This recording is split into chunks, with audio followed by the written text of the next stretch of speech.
Ladies and gentlemen, please welcome comedian, Turning Point contributor, and host of Turning Point Tonight, Jobob. Jobob. Jobob. Jobob. Jobob.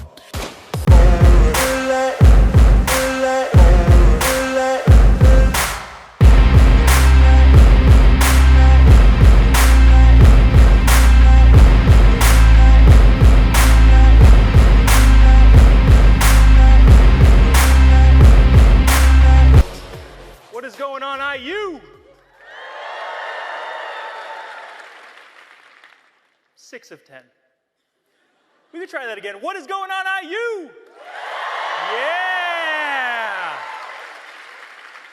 I'm so excited to be here with you. I obviously wish it was under better circumstances, but even with those circumstances, what they are, I can tell you definitively and confidently, Charlie would be so proud that each and every one of you filled this place to the rafters for the longest running actual No Kings protest. Why don't you guys go ahead and round of applause for yourself? Yeah.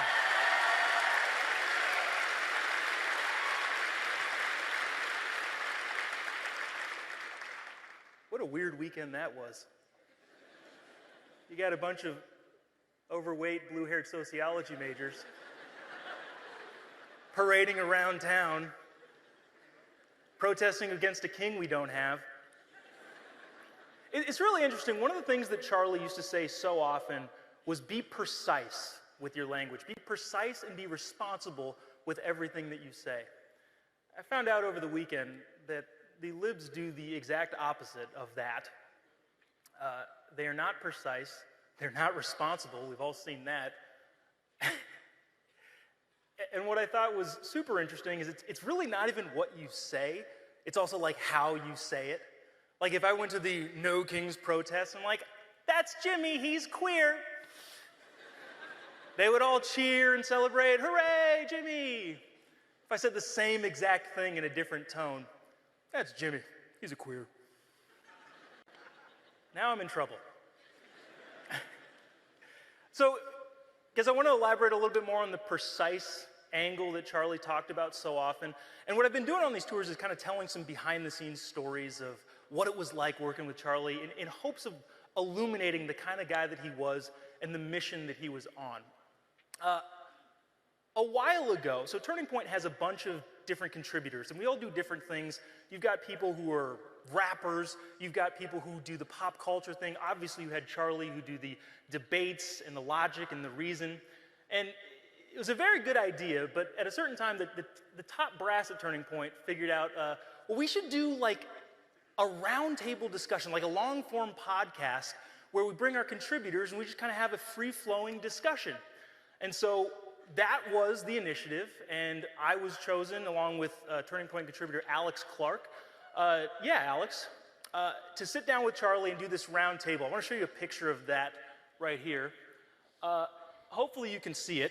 The angle does not make me look great. Someone decided, hey, let's put the shorter guy in the biggest chair, and then Charlie, who I'm pretty sure is about 9 feet tall, in the smallest chair closest to the camera. I look like I'm in like a wheelchair from the 1940s. And like meeting Charlie Kirk was like my make-a-wish.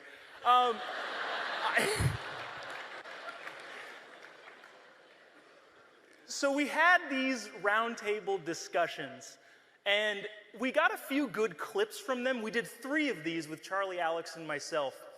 And some of the clips were actually pretty fun.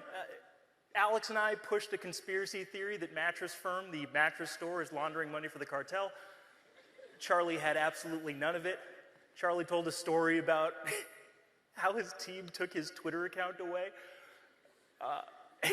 for his own brand protection. But overall, nobody saw the entire conversation because it didn't work, which is something I'd like to hit on. If we had put this entire conversation out, it would have been as successful as Kamala Harris's presidential campaign. Or her sobriety.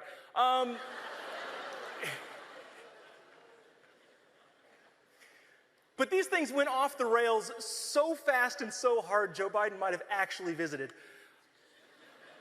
Some of you got that one. Good.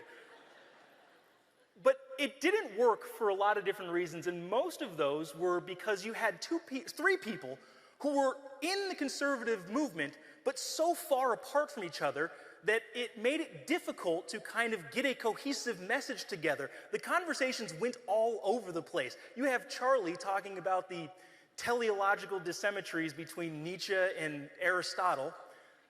Alex Clark is talking about who wore what at the Met Gala. And I can't stop making trans jokes the whole time.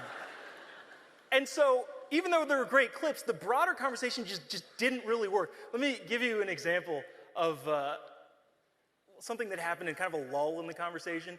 Alex Clark turns to Charlie and asks, if men wash dishes, does that make them gay?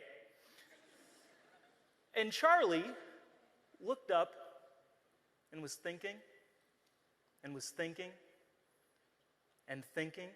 And all the while, I'm watching the producers in the back of the cameras starting sweating bullets.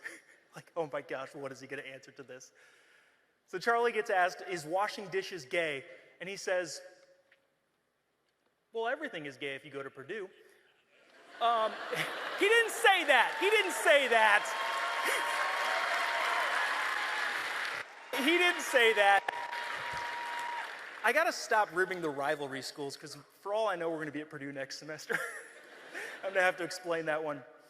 But he's thinking, and all of a sudden he says, I haven't thought about that deeply. And Alex is like, well, do you wash dishes at home? And Charlie's like, well, yeah, I wash dishes at home. And I say, queer. I didn't say that either. But there's two different things that I think are very important in order to take away from that ridiculous interaction on those round tables. The first of which goes back to the first point, that Charlie, no matter how ridiculous the question, was always precise with his language. He was always intentional with everything that he said. Remember, the answer to this question was, oh, I haven't thought about it deeply. Yeah, dude, we know. We know you didn't think of the sexuality of people washing dishes in the kitchen deeply. That's not something I would expect of you. But still, even when posed a ridiculous question, Charlie thought, what is the most impactful thing I could say in spite of this insane question? The second thing that I thought was really, really interesting and kind of indicative of why these things didn't work is there are platforms and there are outlets that have their talent or their contributors all on a panel, and they talk and they have a flowing conversation. And the reason that this didn't work at Turning Point USA, I actually think is a feature and not a bug. The reason that it didn't entirely work for the podcast in the long form is because you had people who were in the conservative movement, but coming from so many different angles that it was hard to coalesce and come around a regular, normal person conversation. You had Alex Clark talking about pop culture. You've got one of the smartest people in the world sitting opposite of her. And then you have Charlie Kirk. No, I'm kidding. No, Charlie's the smart guy. But in total, the conversation didn't really work. And like I said, that's a feature, not a bug, because as we all noticed, the conservative movement has a lot of different elements to it. Being a part of the conservative movement doesn't mean you have a single-track mind. It doesn't mean that you all agree with one thing. I want to pull up a graph from, oh, that's still up there, great. Can we pull up that graph? This is from a British study talking about the variety in ideas on the conservative side of the aisle and on the lib side of the aisle. If you'll notice, the lib side, if you don't believe in quadriplegic Chinese trans amputees, you're outcast because you only have a small granular space of which you can operate in. But on the conservative side of the aisle, we have a lot of variety. And I think that's what Charlie really understood better than anyone else. Variety was key to building the conservative movement and building the conservative coalition. We could probably trigger some libs by saying something technically true. It is accurate to say that Charlie Kirk was a champion of diversity. Yeah, we could cheer for that. And not diversity in the same way that the libs talk about it, because diversity the way libs talk about it is just difference without necessarily having a distinction. They look at race and think that that is actually diversity. I'll tell you what, my 2-year-old daughter can look at race and figure out people are different. And when we have friends over that happen to be black, you know how 2-year-olds don't have any sort of filter? She'll run up to me and say, "Daddy, Daddy, Daddy, they are loud." Just don't worry, it's going to be okay. She can also tell the difference between white people, too. She says, "Daddy, Daddy, Daddy, they have a gluten allergy." But the bottom line is, diversity, the way that libs portray it, is the dumbest, most idiotic form of diversity that there is. Judging people by their race is in fact racist, and yet the libs throw that accusation against us. But in reality, the conservative movement has a diverse array of ideas that don't necessarily align. Not everybody agrees on everything, but the core tenets of the conservative values are maintained, and because of that, people like Charlie were able to foster variety of ideas. And that, I think, is the mission that we need to continue as the conservative movement. Yes? Yeah.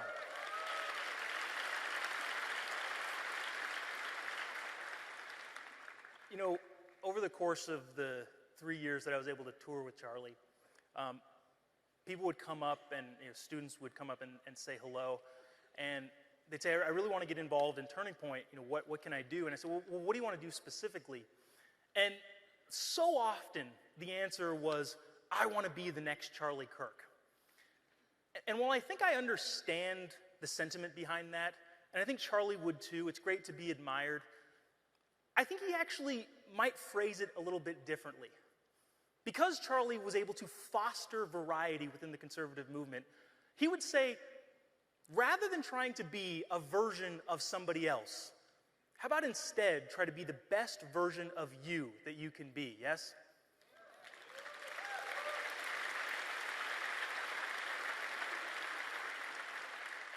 Because ultimately, that is what is going to make up the conservative coalition. Ultimately, each and every one of us being the best version of ourselves that we can be is going to do the most in honoring Charlie's legacy. Can you guys do that? Yeah. So I always used to close these with giving 3 different directives that I'd like to leave with you here. And that is 1, never stop fighting for truth, yes? Never stop fighting for freedom, yes? And never stop fighting for this country, yes? IU, thank you guys so much. It's going to be a fantastic evening. God bless America. Thank you. Thank you, guys.